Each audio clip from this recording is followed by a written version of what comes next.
Bienvenue dans l'un des carrefours les plus empruntés de Bruxelles.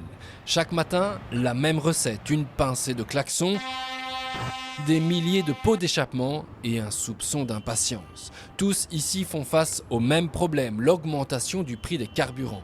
Au volant, il y a ceux qui constatent en serrant les dents. Vous avez changé quoi que ce soit?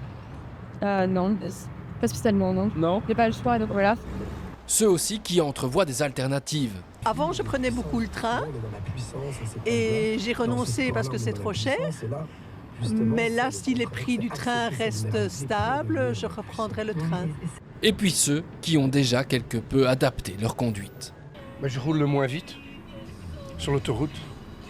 Et dans votre manière de conduite, le fait d'aller moins vite, vous gagnez combien?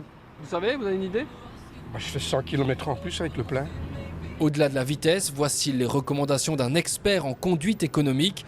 Son premier conseil, l'anticipation. Là, par exemple, je peux voir que le feu, il est rouge. Qu'est-ce que je fais? Je lève le pied. Je ne vais jamais me mettre au point mort parce qu'à ce moment-là, les roues ne font pas tourner le moteur. Donc, du coup, je ne vais pas diminuer ma consommation, je vais même l'augmenter. Avec la vitesse embrayée, la consommation est nulle et le frein moteur est toujours utilisable pour la sécurité. Deuxièmement, laisser son moteur s'arrêter au feu rouge. Si je garde mon pied sur l'embrayage, eh bien mon moteur ne s'arrêtera pas et donc je consomme et je pollue inutilement. Troisième conseil enfin, passez rapidement vos vitesses, c'est l'une des clés.